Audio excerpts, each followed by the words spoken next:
Now, my Rudies, if you liked anime at any point in your life and have not been living under a rock for the past year or so, you're familiar with this. This is... hold on. This is Black Butler. Will Sutcliffe does not appear in this volume, but he is a character in the series, and I'm also mentioning him. Will Sutcliffe is based on Jack the Ripper, sort of, in his own special way, along with Madame Red. But, for those who don't know, I must applaud Black Butler for this. Their knowledge of obscure serial killers, wonderful, inspiring. I actually had stopped watching anime until I heard the name Will Sutcliffe and found out he was something of a Ripper type. Because there was actually a serial killer in Britain named Peter Sutcliffe who tried to mirror the Jack the Ripper killings. You see, he was actually caught, unlike Jack, though. And Grell has more of a basis towards the original Jack the Ripper. Just a psychotic nightmare man with no discernible reason for his madness. He just is. Peter Sutcliffe, however, murdered whores because he divided all womankind into virgins and whores. The more proper virgins, like his wife and his mother, were to be worshipped, whereas debauched whores were to be destroyed and killed. Unlike Saucy Jack, Peter Sutcliffe, aka the Yorkshire Ripper, was caught and put to death for his crimes. He did try a defense crazy enough to make Grell himself proud, though. He claimed that the voice of God was speaking to him from a grave in the local cemetery, telling him to murder these whores. Hey, let's us play a bit of Name That Tune, huh? These are my friends, see how they glisten, see this one shine, how we smile in the light, my friend, my faithful friend. If you guessed that was from Sweeney Todd, yes it is. And yes, I'm going to mention Sweeney Todd. The thing is, there is a debate among serial killer enthusiasts, and the club who care about long-dead serial killers. Oh, it's not too late to join. We have t-shirts, and you get a free copy of the original London cast recording of Sweeney Todd if you act now. Anyway, there's a debate going on amongst us about whether or not everyone's favourite Sondheim anti-hero was real or not. Most likely he was just made up for a penny dreadful written by a bored officer to make money, and as mentioned with the Strangers and the Blair Witch Project, passed off as a real serial killer, so that it would be a selling point. However, there is a definitive autobiography floating around out there claiming Sweeney Todd was an actual person, born in the slums of London in 1756 and abandoned at 12. He was apprenticed to a cutler and accused of petty theft, being imprisoned in London for a while. After he was released, he allegedly began 25 years of gruesome murder, presumably while singing about cannibalism with Angela Lansbury and her odd Sailor Moon hair. Seriously, look up the film production with her and George Hearn. She has Sailor Moon hair. Odangi, I think they're called, or Odonga. I'm not sure. Anyway, supposedly, he actually did make his fancy share with the help of Mrs. Lovett to help with his murders. He and Mrs. Lovett were caught, and she suicided in prison. Sweeney was hanged in 1802, presumably resulting in the most winded attempt to sing The Barber and His Wife reprise ever. Next on our list. You ever heard where someone got an idea for something and said, where the fuck would you get the idea for that from this?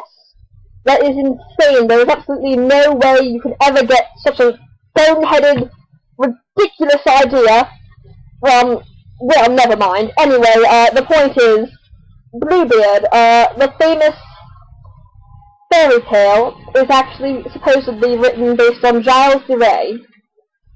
Giles de Rey, for those of you who have not obsessively read about serial killers, werewolves, murderers, and French history beyond what you're forced to learn in school over the years, don't know who he is, probably. He fought alongside Joan of Arc, and was a nobleman. Now, here's the problem. His murders and pedophilia may have been highly exaggerated and they may not have happened. Some people do assert that perhaps he was framed by a fellow noble jealous of his fortune. However, there's a possibility that Giles DeRay was a pedophile and torturer of young boys whom he raped and killed. Bluebeard murdered his wives for peeking in a room where he had kept his previously murdered wives, which was actually also the premise for Fitch's Featherbird, come to think of it. Anyway, Giles was nothing like Bluebeard, even if he was a deranged pedophile. These may have just been slanderous lies, but as with based on a true story, it's more fun for people to believe that he was an evil, horrible person, or a werewolf serial killer, rather than just a man who fought alongside Joan of Arc and was a friend of hers. The next one should interest you. It certainly interests me. Elizabeth Bathory, the partial basis for Count Dracula, and by extension almost every media vampire that actually kills shit ever. Well, Vlad the Impaler is famous for being the real Dracula, which actually means son of the dragon, as his father was called Dracul, or the dragon. He falls short of this list as he was not an actual serial killer. Every killing he did was completely out in the open, and more mass murder, because he was the ruler of Wallachia, which is actually now Romania. Honestly, a lot of people think Vlad was just doing his job, and a damn good one at that. No, he wasn't doing their job, and was actually a sadistic lust killer according to history. Count Elizabeth, or Elizabeth, as it was said in her country, Bathory. Elizabeth was pretty much a straight-up sadist. She liked to torment her maids and servants. One day a maid accidentally pulled her hair while brushing it, so Elizabeth, who kept her pimp hand rather strong, smacked the shit out of her. Some blood got on her hand, and when she cleaned it off, she thought the skin looked whiter and younger. So naturally, she made believe any logical person would, and decided to take a literal bloodbath. She would hire pretty peasant girls to come and work for her, and they were never seen again. Eventually she ran out of those, and since everyone knows ugly chick blood is bad for your skin, she wrote to noble families asking for their beautiful daughters, under the pretense that she would train them to be like her. Since she was presumably really sexy, and certainly well-to-do in the public eye, the girls were sent. Unfortunately, their parents noticed when they went missing, and Elizabeth was imprisoned until her death in a high tower of her own keep. She, by the way, was Hungarian, and actually, those of us who enjoy pornography of the lesbian vampire persuasion can thank Countess Bathory, as her life story and the fact that she was supposedly extremely attractive, and preying on young attractive women has pretty much given that scenario wings to soar. The next one may be a bit heavy for many people. It is probably one of the heavier cases I'll be mentioning. So you can feel free to tune out now, or you can watch to the end. Jordan Chase, Boyd Fowler, and Cole Harmon of Dexter fame, and their other companions whose names I didn't bother to remember as they died pretty quickly. Anyway, not so much a specific killer, but an archetype, rather, of many serial killer teams who did exactly the same thing. There is, regrettably, a plethora of history behind groups of 2 or more men who capture women for the purpose of continuous rape, torture, and humiliation. Dexter is probably one of my favorite shows because they deal with the issue in a sensitive and real manner rather than playing up the sex appeal. I love horror movies, and I seldom complain about rape and sex appeal in them because I don't want to ruin watching movies for other people around me, or be annoyingly PC, or really identify myself entirely as a victim. I don't like to do it. But it's honestly gag-worthy how often horror films insert it for no reason other than fact fodder. Some horror movies manage it where, yeah, it's gratuitous, but it's also clearly meant to be starring and disturb the shit out of you. That being said, Dexter puts no sex appeal on it. Certainly the victims are beautiful young women, but the treatment of the issue is unflinchingly truthful for the most part.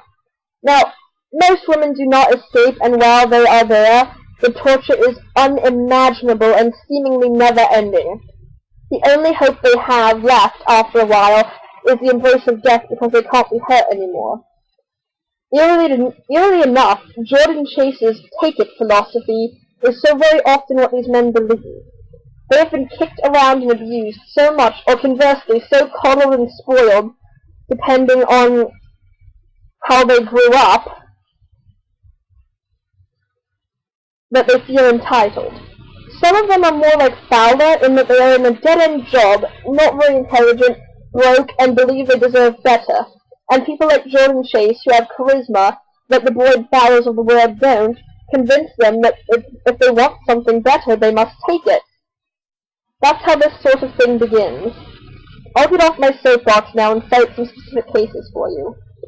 Whittaker and Norris were two examples. Kidnapping, raping, and killing teenagers, enjoying taping their begging and pleading for their lives and demanding more pleas from them. Lake and Ing are another example, filming homemade pornos of themselves, raping and torturing their victims. The police found blood-caked power tools next to the blood-soaked bed which had restraints on it. My research material goes into no further detail except that there was a diary with descriptions of the things that were not taped. It does not list any, so suffice to say you probably don't want to know. Well, that's it for Horrorshow Horror Shows. Now look sharp, my droogies. I'll be posting more of this sort of thing in the future. By the way, did you know Charles Manson is a Scientologist now? Just something to think about. Again, this has been Horrorshow Horror Shows, and remember, we are all mere victims of the modern world. Not the dead doctor with the hungry scalpel. Here's my prognosis. Will they live? Doubtful. You're the street physician, commonplace sculptures. Beat your ass like a Rembrandt. You like that? Better start praying when you see him coming. 'Cause tonight it's curtains. You're the night surgeon.